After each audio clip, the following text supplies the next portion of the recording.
Hi friends, welcome to చిన్న logs. చూడండి, ఈరోజు చేసుకునే రెసిపీ వచ్చేసండి మినపగుండ్లతో గంజి అండి. ఇది అద్భుతమైన టేస్ట్తో చాలా హెల్దీ అండి. ప్రాసెస్లో చూసేయండి. చూడండి, మినపప్పు గంజి కోసం అయితేనండి మినపగుండ్లు అండి ఒక 2 గంటల వరకు నానబెట్టేసుకొని, మీకు ఎంత క్వాంటిటీ అయితే కావాలో అంతవరకు అయితే నానబెట్టేసుకొని మెత్తగా మనం ఇడ్లీ పిండికి రుబ్బుకుంటాం కదండి, ఆ విధంగా అయితే పిండిని అయితే రుబ్బుకోవాలండి. ఒకవేళ సపరేట్గా వద్దనుకుంటే మనం ఇడ్లీ పిండి పట్టుకుంటాం కదండి, అప్పుడే కొంచెం ఎక్స్ట్రా వేసుకొని కొంచెం ఎక్కువ వేసుకొని తీసుకొని పెట్టుకోవచ్చండి. నేనైతే ఇడ్లీ పిండి కోసం అయితే రుబ్బానండి. దాంట్లో కొంచెం పిండిని అయితే తీసి పక్కన పెట్టాను. ఇప్పుడు గంజి చేసుకోవడానికి అయితే చాలా హెల్తీ అండి ఈ గంజి. చూడండి,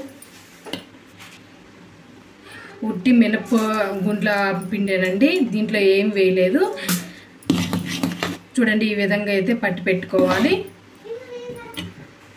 మీరు సపరేట్గా గంజి కోసమైనా సపరేట్గానే పట్టుకోవచ్చండి, లేకపోతే మీరు ఇడ్లీ పిండి పడతాం కదండి మనం మినపగుండ్లతోనే, అప్పుడైనా కొంచెం ఎక్కువ పోసుకొని కొంచెం తీసి పక్కన పెట్టుకోవచ్చు. ఏ విధంగా చేయొచ్చండి. ఈ విధంగా అయితే తీసి పెట్టాను.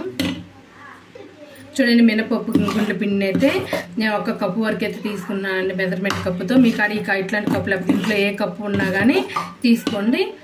చూడండి, నేను 1 కప్పు వరకు అయితే తీసుకుంటున్నాను.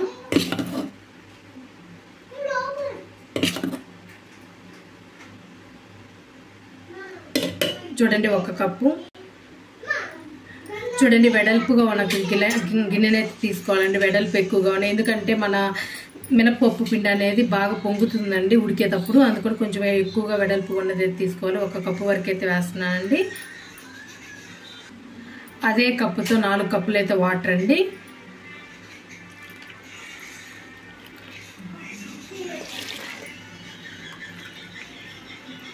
నాలుగు కప్పులు వాటర్.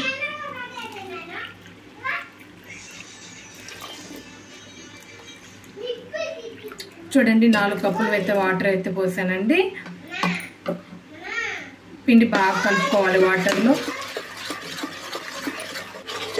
చూడండి, ఈ విధంగా పిండి వాటర్ బాగా కలిసే విధంగా అయితే కలుపుకోవాలండి. ఇప్పుడు సన్న మంట మీద అయితే ఉడికించుకోవాలండి, కలుపుతా అయితే ఉడికించుకోవాలి. చూడండి, 1 కప్పు మినపగుండ్ల పిండికి 3/4 కప్పు వరకు బెల్లం అండి. నలకలు రాళ్ళు ఏమైనా ఉంటాయి ఏమైనా వడపోసుకోవడానికి అయితే 1/4 కప్పు వరకు వాటర్ అండి. చూడండి, 1/4 కప్పు వాటర్. బెల్లం కరిగితే సరిపోతుందండి. చూడండి, స్టవ్ ఆన్ చేసుకుందాము. మీడియం ఫ్లేమ్లో ఉడికించుకోవాలండి, హై ఫ్లేమ్ పెట్టుకోవద్దు. కలుపుతూనే ఉండాలండి, లేకపోతే అడుగు పట్టేస్తుంది, లేకపోతే వంటలు కడుతుంది. కలుపుతూనే ఉండాలి. చూడండి, కొంచెం చిన్న ముక్కనైతే పచ్చి కొబ్బరి అండి ఇట్లా తీసుకొని మెత్తగా అయితే మిక్సీకి అయితే వేసుకోవాలండి. చూడండి, ఈ విధంగా మిక్సీకి వేసుకుంటే సరిపోతుంది. చూడండి, చిన్న ముక్క శొంఠి అండి, 2 యాలక్కాయలు దంచి అయితే తీసుకోవాలి. చూడండి, ఈ విధంగా దంచేసుకుంటే సరిపోతుంది. ఖచ్చితంగా శొంఠి యాలక్కాయ అయితే వేసుకోవాలండి, ఎందుకంటే ఫ్లేవర్ కానీ స్మెల్ కానీ చాలా బాగుంటుంది. చూడండి, ఇట్లా కలుపుతా ఉండంటే కొంచెం టైట్గా అవుతూ ఉంటుంది. చూడండి, ఫస్ట్ టైంకి ఇప్పటికి ఇది ఉడికిందని తెలియడానికి చాలా మంచి వాసన అయితే వస్తుందండి.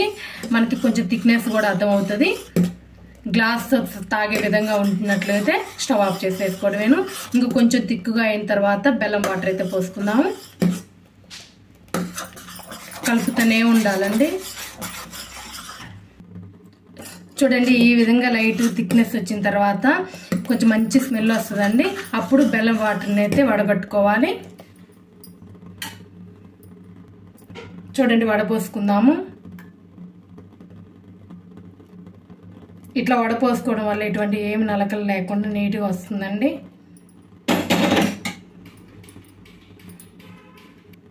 చూడండి, బెల్లంలోంచి ఎట్లా నలకలు వచ్చాయి, అందుకని కంపల్సరీగా అయితే వడపోసుకోవాలి. మొత్తం ఒకసారి బాగా కలుపుకోవాలి. దంచి పెట్టుకున్న యాలక్కాయ పొడి శొంఠి పొడిని అయితే వేసుకోవాలండి.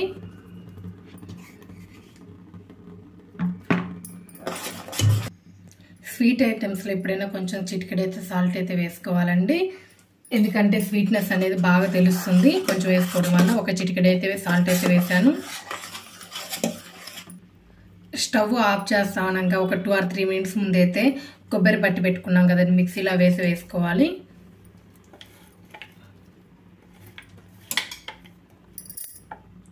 చూడండి కొబ్బరి మొత్తాన్ని అయితే వేసేసానండి. చూడండి లాస్ట్లో జీడిపప్పు, బాదం పప్పు, పిస్తా పప్పుని అయితే ఇట్లా ముక్కలుగా చేసుకొని అయితే వేసుకోవాలండి. దీంట్లో కొంచెం లైట్గా బెల్లం కలిసిందండి, నాటు చక్కెర లైట్గా. మొత్తాన్ని అయితే వేసేసాను.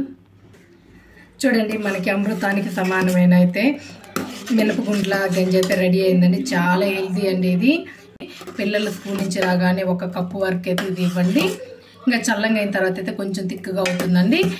గ్లాసులతో తాగే విధంగా అయితే ఉండాలండి. ఈ స్టేజ్లో ఉన్నప్పుడైతే స్టవ్ ఆఫ్ చేసేసుకోవాలి. చూడండి స్టవ్ అయితే ఆఫ్ చేస్తున్నానండి, ఆఫ్ చేసేసాను. లైట్గా వేడిగా ఉన్నప్పుడైతే ఇవ్వండి, మరి చల్లంగా అయిన తర్వాత కొడుకోకుండా తాగే విధమైన వేడిగా ఉంటే సరిపోతుందండి.